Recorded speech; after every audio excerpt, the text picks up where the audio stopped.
Most people try to avoid being the third wheel, but I decided to make it my job. Behind every great relationship are 1,000 tiny moments no one talks about. So I'm crashing dates to find out what those moments can teach the rest of us. I'm Casey Tanner.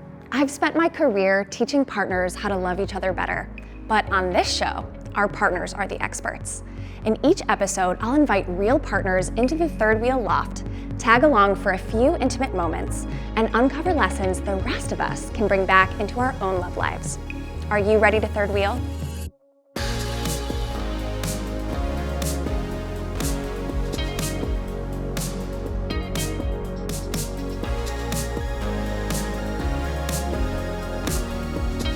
Today, I have the pleasure of third wheeling Alice and Sierra. Let's step inside of their love story together.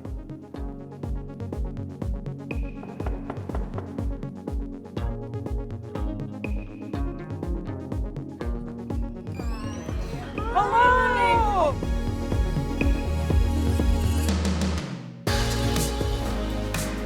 Alice and Sierra, thank you so much for letting me third wheel your love today. I'm so excited. Tell me your love story. How'd you meet, and when did you know that it was love? We met on Hinge. This is going to be a very controversial take, but the reason I liked Sierra, well, first of all, she has guns. You can't see them right now, but she has great arms. I can see them. I can tell. I can sense them. She's very muscular. I liked her arms. I liked her smile. And she had one prompt on Hinge that said, my controversial opinion or something is that pizza is overrated. And I responded and I was like, low key, I agree. Wow. I know. I think a few days later, I went to Trans March at Pride, and I was with my friends, and she was with her friends. And I had just like one way liked her at that point. We hadn't matched yet. And then I saw her at Trans March, and I recognized her because of her arms.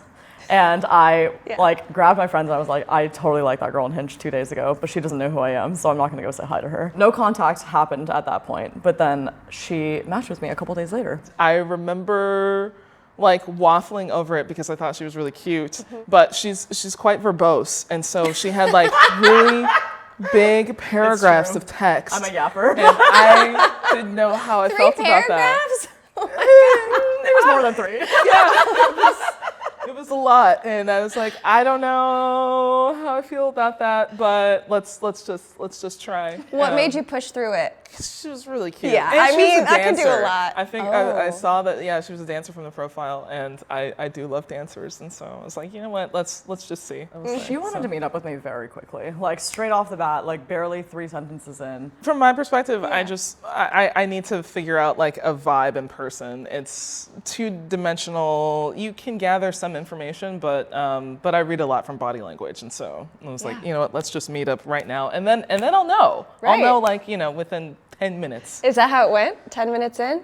I would say so. Yeah. She has a very radiant smile, as one can see. I can see. And so that was the first thing that I noticed. I thought that she was very articulate, and I really liked the way that she spoke, and thought that you were really smart. I thought you were smart too. The thing is, like, once we actually got to the venue, Yeah. for the next hour, she just grilled me with question after question. And then I was like, interview all right. style. I finally came up from Samara, and I'm like, okay, now it's time. Now it's time for me to ask you things. But it worked for you on some level, because you said 10 minutes in, you were there, you were in it. Yes. How'd that date end? Okay, well, I can joke this part. I invited. I don't think you have to say anymore. Yeah, well, it was funny because when I met her, I had been celibate for 9 months. Like, not really, I didn't have a pact to be celibate. I was just really picky about the people that I was sexually connecting with. I was like, oh, I don't usually sleep with people on the first date, by the way. She's like, okay, that's fine. And she was like, do you want to come back to my house and make out a little? And I was like, yeah, I can make out. And then so we went back to her place, and then as soon as the bedroom door closed, I was like, yeah, I'm down. And down. Okay. So is the rest history, or how long did it take until this became, what it is now, a sort of official relationship? It became sort of official a couple months later, but I knew that I guess the chemistry was there, and then it was just kind of sort of just to see how compatible we were. But it became very clear after like a good, I don't know, 4 or 5 more times hanging out that we were pretty compatible and kind of on the same page that like, okay, maybe this could turn into something long term. I think we were both eager not to U-Haul. Yes, we are not U-Haulers, and I told her that from the very beginning. I was like, I'm not one to rush into things. Yeah. And if that's what you're looking for, this is not going to work. And did you stick to that Yeah, we agreement? We did, yeah. Nice. How long did it take to move in together? We don't live together. Okay. Yeah. We're still Bay Area long distance. Serious. Yeah. That is We have started impressive. to talk about it though. Yeah. And we've talked about what living together would look like and what kind of place we would want and how many appliances are going to be on the counter. Already started arguing about how many appliances can live on the counter. So we're That's a we're big in good one. shape. But I would say from the beginning, everything felt really easy with you. And I think I had never been in something like that before. I think oftentimes it's either like a lot of chemistry and then like something feels a little bit off, or there's no chemistry and I'm trying to figure out what's going on. But with Sierra, it was like there was chemistry, but also like every time I felt something and I got like the butterflies and I was like yapping to my friends about it. And then she was so like upfront and communicative. And like I remember on our third date, you checked in with me and you were like, so like how are you feeling about this connection? I was like, wow, that's so nice that you just like asked me, you know? Yeah. So I think I felt very at ease from the beginning, and at the same time it was still very exciting, which I think I had never experienced a combination of those things before. For the folks maybe listening who are like, I don't want to U-Haul again, or I'm trying to slow down, what helped the two of you keep it slow, stay to that value, while still being so excited and into and invested in each other? I have learned from experience that you don't truly know somebody until you've seen them after a certain period of time, but also after you've seen them under stress or like dealing with unpleasant life things. And then when you see how somebody responds when they're not having the best day, I think that's really when you get to know someone's character. And so obviously she's very beautiful and sexy and fun to be around and has a great smile and big juicy muscles. But I was like, that's great and all, but are you gonna be nice to me when you're having a bad day? And are you gonna be nice to other people around you when you're having a bad day? And the answer was yes. I think for me, I just don't have like anxiety or like a real pressing need to be with someone. I was like at the point in my life where if something comes along and it's nice, then I'm open to it. I don't need it. I'm actually totally fine being alone. And so if red flags come up over time, then it's okay to step away. It kind of takes like the pressure off of committing to a relationship really, really early on. Yeah, I mean, what I'm hearing is that for both of you, this was an active choice because you could have easily chosen not to, and it wasn't this sort of like compulsive need to move forward, right? It was like a very measured decision. It was perfect because I think we had the same philosophy when it came to romance, and it just worked out really well. What's that philosophy? Wanting but not needing, I guess. Yeah. Everything was always an active choice as opposed to like, I feel so compelled by this person that I can't stay away from her. You know, like it I was need to be attached to somebody or need a partner, not necessarily. But I think also both of us have really strong support systems within our like own friend groups. Game time. So the two of you will be going on a hypothetical date. But before you do, there are some tough choices that you have to make about what you want to prioritize on this date. So what I've laid out here are some different variables that you may or may not choose to prioritize for the date you're going to go on. Write down your top 3 priorities for your date without talking to each other and keeping it a secret. Okay, the first one I picked was you feel hot because I think it's just fun when you're feeling yourself. What helps you feel hot on a date? I like to take a little time to get ready, I think. I enjoy the ritual of putting makeup on and doing my hair because I don't do it every day. So when I do it for Sierra, it feels very intentional. Also feel hot. Yes. Okay, we'll move that right to the middle. Shared priority of feeling hot. Yes. Yeah, Sierra, tell me about that one for you. I mean, if I have to wear clothes, obviously, it's curating some sort of outfit, putting in some time and thought with that. If we're gonna go kind of like a little bit edgier or a little more classic, something flattering, and skincare. Okay, my second one was physical intimacy. Okay. Honestly, I think the more I'm in a long-term relationship, the more I appreciate scheduled sex. And so I love the idea of really like allocating time to be physically intimate with each other because life just be lifing sometimes, you know? Life does be lifing, yeah. What does the conversation about scheduling sex sound like between the two of you? Maybe give me a little like mini reenactment. What do we have tomorrow, and is this a big production, medium production, or small production sex? Yes. Yeah. Ooh, tell me about each. Yeah, so small production sex is like no tools, no nothing, just, no you know, toys. bodies, hands, mouths, whatever. Big production sex is like full strap, Yeah. full like bring out all the guns, Rope. waterproof sheets, like all of it. Yeah. That's medium production sex. It's somewhere between. Yeah, somewhere in maybe between. one or two Normally, vibrators, one but- or two Yes. vibrators. Maybe only one person, like tops with a Oh, strap. yeah. Or, Big production sex is like we're both topping each other. Yeah, it's and like we switch. full Yes. switch. Totally. So this sounds like it's really about how much energy do we have Yes. to Yes, put into this. yes. My second is also physical I intimacy. just had a little feeling about that. We'll move that right towards the middle. Same kind of thing, or is there more you want to say? No, I have nothing more to add. Great. Yeah. Beautiful. It feels a little bit redundant, but I put dress up because I don't think we've done too many dressy dates, and I would like to do like a really nice one. Yeah. Yeah. Okay. We've got a bucket list item. Mine is early bedtime.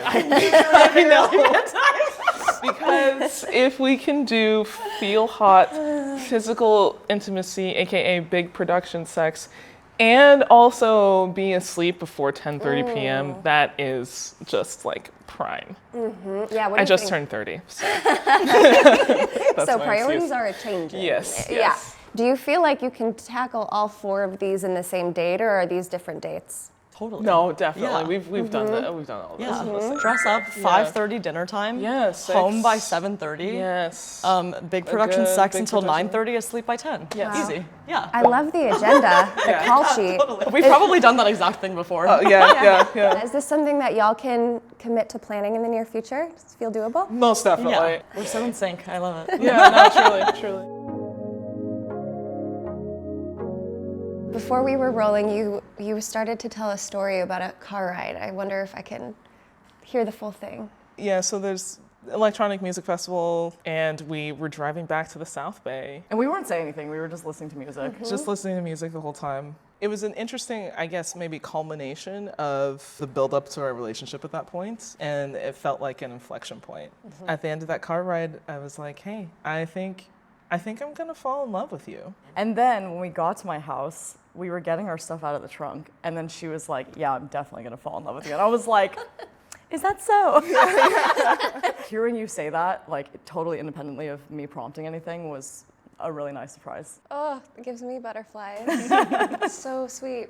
So you're almost 2 years in at this point. What kind of groundwork do you feel like the two of you laid in those early months that has allowed you to still be together now? Not only is it important for us to spend time together, but also like having time away from each other. Spending time with our friends without each other is very sacred to both of us, and having our own activities. Like, we're both active, but we have different active activities. So like, Yes. Sierra likes to weightlift, I like to climb, like when she used to play rugby, and so like we would have our separate things. And it was nice because I think it gave us also more to talk about when we did come together, but I think like, it was so important to me to not fall into what Sierra likes to call the girlfriend coma. Yeah. Where you get in a relationship and then Could you be a boyfriend disappear from coma your too. friends. Yes. Any yes. gender can Any cause gender, a coma. any okay? gender. The Yeah, partner yeah, yeah. coma, and I really didn't want that to happen. And like, it was really important for both of us to nurture our social circles outside of each other. Really early on, I actually brought I brought Alice to hang out with my friends. Oh yes. And see if she can hang Yeah. with my friends and when we're doing all our bar shenanigans, because they are so important to me. And I trust that they would tell me something, Yeah. of concern if it arose. And so the fact that you could hang with my friends and that you did have the approval of my friends was kind of like a blessing in and of itself. Yeah, what'd they say after seeing the way you two interacted? Well, so when we hung out, we started doing a pull-up competition, and Oh then my Alice, being the God. climber that she is, did more pull-ups than anybody else. She ended Oh up my doing God. like 10, I think. More Yeah. than you? Yes, more than I did at that time. Damn. Yeah. It was Wow, funny. go she, Alice, she go. has a friend named Roz who was like, whoever can do 10 pull-ups, I'll buy them a flight of martinis. And I literally turned to Sierra and I was like, hold my drink.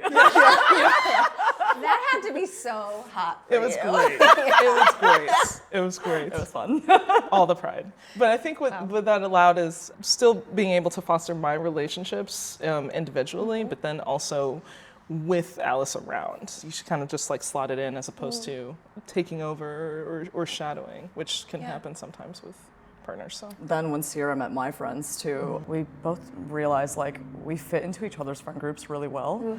That's such an underrated green flag because we have both spent a lot of energy building like really good people in our lives, and and nurturing those relationships, and to have the person that you're romantically involved with be able to fit so seamlessly with those people is just like, I think it just reaffirms that there's a lot of, I guess, compatible values in our relationships that also show up in our friendships. It sounds like there was not a lot of like having to shape shift in order to fit. Not at all. Shapeshift, babysitting, none of that. Something you talked about in your application to be on the show is the way that your different cultural backgrounds kind of make new dynamics in this relationship. What have you discovered there? So I grew up very Christian. My sort of spiritual journey has morphed over time, obviously. Over the last 5 years, I've sort of like reconnected with some of the roots of it. Not necessarily the entire thing, but what I would consider sort of the core concept of Christianity, at least what it's trying to get at. I've been able to share that with you. Sierra grew up in like an environment where Christianity was very, I don't know, uplifting and supportive of your values and who you were. I grew up in the opposite, where my family identified as Christian but wasn't really practicing Christian values, and so to me I was always like, Christianity, that feels bad, I don't want to be, I don't want to get to know it. But then I think when I met Sierra, I didn't even realize that you were Christian until we had gotten to know each other a little bit. But then I was like, well, you exemplify all of the values that I really care about. And so I was like, tell me more about your spirituality. Like, what does your relationship with God mean to you? Like, I want to understand what role that plays in your life, I guess. It's been a really fascinating conversation because I think at this point in time, like, I identify as spiritual, but I don't actively practice a religion. And I've just been meeting different people of different religious and spiritual backgrounds. And I think I learned through Sierra that, like, there's obviously a lot of problems with organized religion, and we've had many conversations about this, but I think that at its core, like, your relationship to God is your relationship to God, and I love that it makes her a better person. I love that I feel like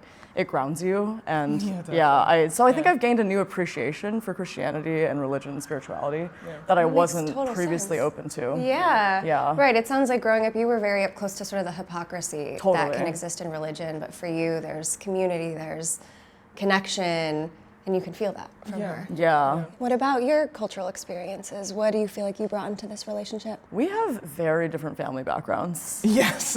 Yeah. I grew up with immigrant parents who are from China, and I think I grew up in a very like hypercritical household. Like, I always felt just like watched, and I think I'm already a perfectionist by nature, but I think the way that I was raised made me even more of a perfectionist.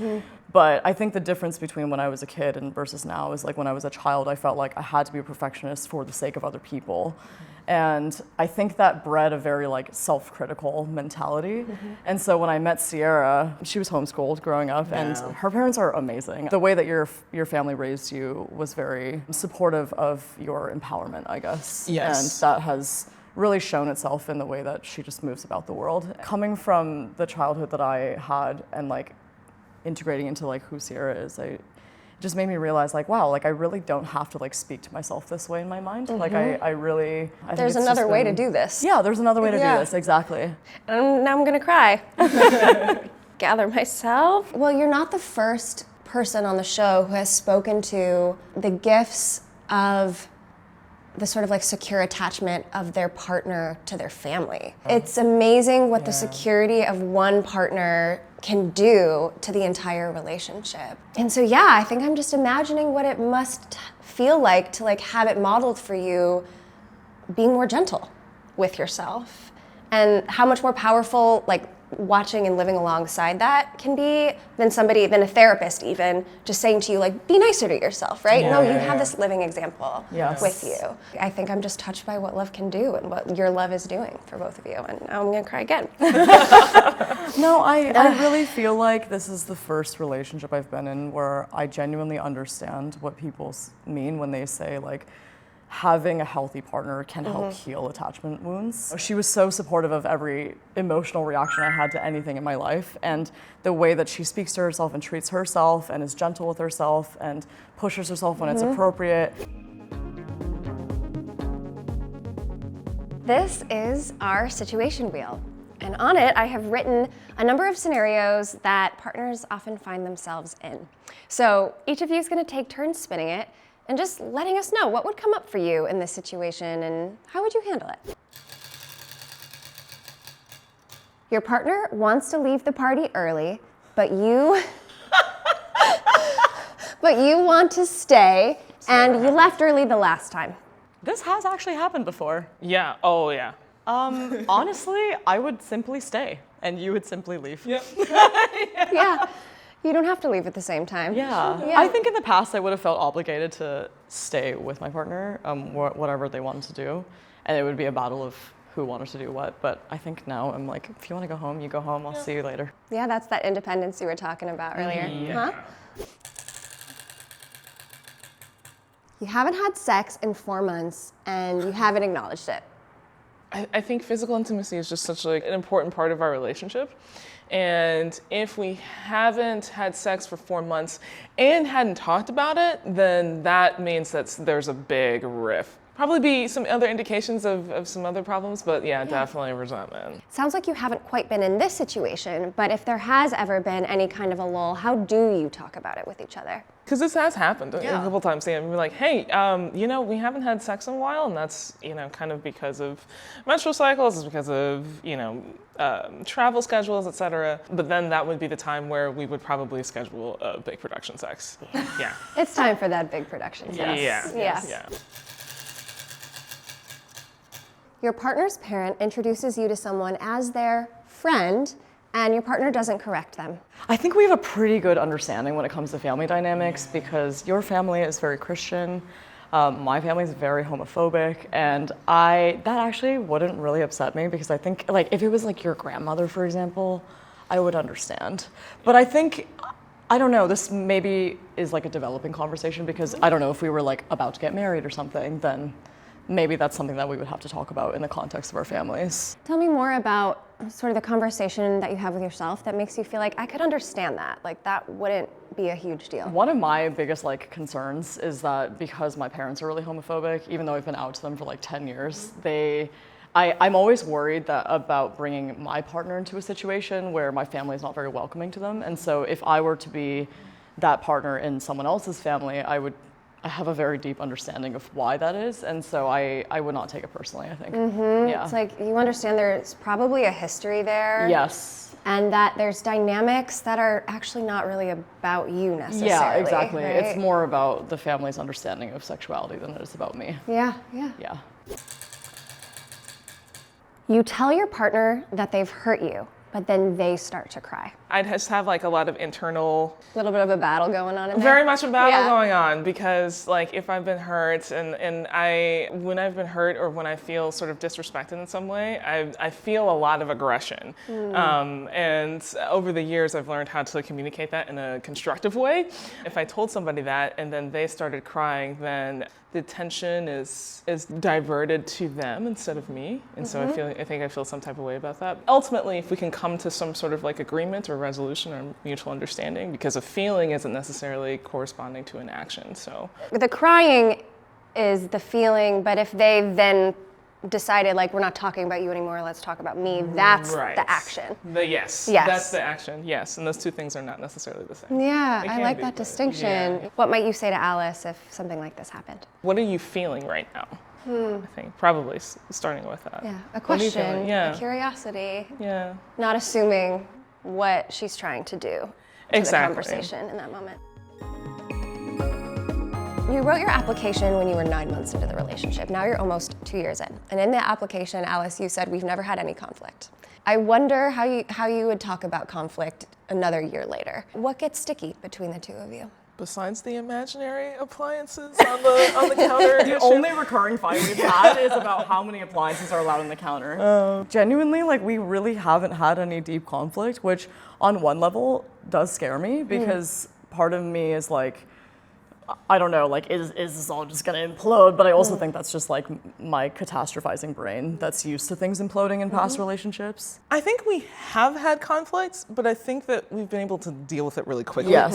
And so it Yes. hasn't like ballooned into like this massive sort of crisis Yeah. schism issue. Nothing And I has think- festered. Yeah, Yeah. nothing festers. And so Yeah. I think that's the difference maybe. Totally. I mean, it has me thinking about how each of us define conflict. And Alice, if you grew up or had experiences where conflict was really like tumultuous or festering, then for you, you might feel like we've had no conflict at all, right? Whereas for you might be like, well, there's been conflict, but because you're used to maybe a more secure version of that conflict, you're like, it doesn't have to blow up. Totally. Yeah. And I remember there was one day in the car. Sierra just gets very passionate about things sometimes, and like she raised her voice, but not at me. She was just like exasperated and like yelling. But I think the raised voice like triggered something in me, and I like broke down crying. It was like totally out of my control. But the way that she responded in that moment, she like immediately softened and was like, "I'm so sorry. I did not need to raise my voice." And she just like held me while I like sobbed.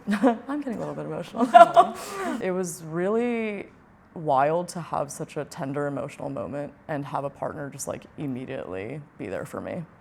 Because I think in the past I've only been in relationships where anytime I had pain, the other person like took it personally. Yeah. And that has never happened with Sierra. And yeah, I feel very supported in that dynamic. Yeah, that story does feel like it really captures the essence of the connection. It's like you just turned right toward her. Yeah. It didn't have to be about being right or wrong in that moment. It was about like, my partner's just stressed, and like now it's my job to like turn my attention to that. Yeah, and I will say, like, to Sierra's credit, like I think something that has really amazed me in our conflict resolution is that she never comes to anything with ego. Like everything that happens, and like I've also been practicing bringing things up even if they feel minor, so that they don't fester and become resentment, because I've experienced how resentment can kill relationships. And yeah, so I'll just bring things up to her and she's immediately like, okay, noted. And then we move on. If your relationship had one superpower, what would it be? I mean, I think you have many, but choose one. It's actually inspired by a post that you recently made on your Instagram page. Wow. That was like questions to ask within your relationship. And one of them was about like, does your relationship make people feel shut out or invited in or uplifted, and like how does your relationship show up in community? And I think that is something that is so unique to our connection that has really stuck out with me. Like our relationship does uplift people. It's been able to bring a lot of communities together. Yes. Yeah. So the next thing we're gonna do is one of you is going to draw a map of your partner, and then I'll guide you through a series of prompts. So first question, is one of you willing to be traced? I'll do it. Yeah? Okay. All right, Alice, kick off your shoes. And Sierra, I will give you this tracing pen. Perfect. Let's see here. I like the sound of the marker. I'll draw your head later. What beautiful feet I have. Wow, what interesting. Yeah, get my ears in there. I have a very long second toe. Heard it's a sign of intelligence. I really feel like this captures my essence. All right, are you ready for phase 2? Yeah. Yes. All right, let's set up for the next part. Here we are, and Alice, may I say, you are beautiful. I'll start by asking you to mark an X in a place that carries a memory of this relationship. I'll put a little bubble, but this is going to be V, and I'm going to say that this is big, drawn back. I was like, where are you going with this? Yes. What is big, Just strong a V, back? V tapered back. Alice has a very big, strong back. She's a big climber, and we went climbing pretty soon-ish after we first started hanging out, and I wanted to impress her because she's a very good climber. I want to impress her in front of her friends. And there's a move that's called a dyno, where you jump from one hold to another. I know the dyno. Yes, yes. Well, so I tried the dyno many times and failed. And then one time I thought I was going to fail, but I actually made it.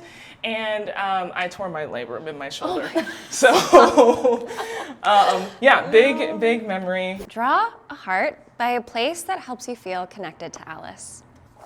X. Okay. X. So where do I feel connected? You are not good at following these directions. Oh shoot! You said heart. You're so right. Hold on. This is a big heart. Big heart. And I'll put it on both sides too. Perfect. Well done. So I feel very connected to Alice from her feet because I rub her feet, and yeah, it's just kind of like a gesture to show that I don't know, a nice physical affection touch, and so I feel very connected to her. I work on my feet a lot, so Yeah. she always is like, come here, let me rub your feet after I have been standing all day. Draw a flame in a place you'd touch Alice to turn her on. I'm trying to remember how to draw a flame. They get more and more advanced as we go, so. You're doing great. You're doing great. Total flame. Yeah, looks like a flame. Yeah, that looks like a flame. Right outside. Yeah, the hips. That's a place normally that I touch you and you get very turned on. So, yeah. Does that do the trick? Yeah, Yeah. definitely. That's not the place that I was thinking of, but that is Wait. a place. What was the place you were thinking of? My neck. Oh, Yeah. yeah. But it depends. It depends on the kind of intimacy that we're going for, I think. I think neck is sweeter and hip is a little spicier. Ooh, yeah. Yeah. It's good to have options. Yeah. Yeah, Alice, how did it feel to watch? It was fun. I enjoyed it. I think that the things that you chose surprised me, but also made sense once you explained. And yeah, I like that you appreciate my hands. I like that you appreciate the strength that I've built in my body. I think what I really liked was that the things that Sierra likes are not aesthetic. They're more like functional and like just an appreciation for how my body moves and what it does for me. That went by really fast. Yeah. I thought it's over. How was having me as your third wheel today? It was great. I had an absolute blast. Really? Yeah. What was the best part? I personally really liked the body activity. I thought that one was really fun. Yeah, it was nice to see Sierra articulate what she appreciated about my body. Yeah. I think I agree. I just like being able to talk about like what the things that I like about you. Seems to come very naturally for the two of you. Was there anything that pushed you a little, challenged you? I think the wheel activity was interesting. Agreed. Yeah. Agreed. Yeah, I think in the scenarios that I think came up for me, yeah, I think I would have like really strong reactions to them, but I also recognize that if they gotten to that point, then it's indicative of something deeper. And so I think, yeah, I think if those happened, we'd have real problems. Yeah, So for sure. It was interesting, the prompt that I got about your family addressing me as your friend. That was something I had not thought about before, because I've been so fixated on how my family would treat her that I never thought about how I would integrate into her family. So it's an interesting thought experiment. Yeah, you know, it's interesting. You say you'd have real problems, but actually, when you thought it through and you talked about what you would do, you actually had like a great gut feeling about the steps that you would take. Like, this is true. I think you might actually be okay. You Yeah. have the skills. Our core is that we want to make this work, and so can always sort of lean on that as the fallback. What's one thing from this experience that you want to bookmark, take home with you, not forget? I think when you had the prompt about what would happen if we didn't have sex for 4 months and never talked about it, just reinforced for me how important it is to just have regular relationship check-ins, even if there's no problem, to just be like, hey, which we have done before about our sexual cadence. I'm like, hey, how are you feeling about the frequency with which we are having sex right now? And I think that's been really helpful, because there's times when we'll go like a few weeks because life is just happening and we're both tired and menstrual cycles and all that. But I think to continue to put it out in the open just is really nice. What came up earlier a little bit with how our relationships and our communities intertwine, it's important to keep in the frame that like you are an extension of my community as opposed to like the center of it. And you know, how we can grow together sort of, you know, as one, but then also within our own communities. An extension of my community, not the center of it. And I think there are some people that might hear that and be like, whoa, whoa, whoa, but my partner's a priority. But anybody who's watched you knows that you are a priority. That doesn't mean you're not a priority. Totally. Yes. Right? Yes. It's interesting. I've been thinking recently about like what exactly is romance, because I think especially in the non-monogamous community, there is a lot of talk of like what is priority in relationships, what makes a romantic relationship different from a platonic relationship aside from the sexual aspect of it. And really, like, we were also talking last night about like romancing our friends, you know, and how like people don't do that enough. And I think that I really like truly cherish my community, my friends, as much as I cherish Sierra. I think the difference is that we've made like kind of an agreement to build a life together. And I really appreciate that we're aligned in those values. It has been so sweet to witness your love. As I say goodbye, I wrote you a little something. Oh, Yeah. So I'll hand this off to you, give you hugs.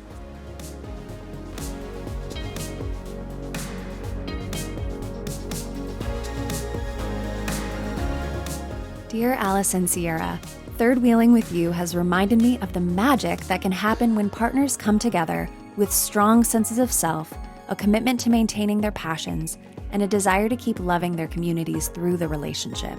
It's obvious that your love is already adding to your lives and the world. What a gift to see that up close today. With love, Casey. That's sweet. That is very sweet. Just be astronauts. Let's go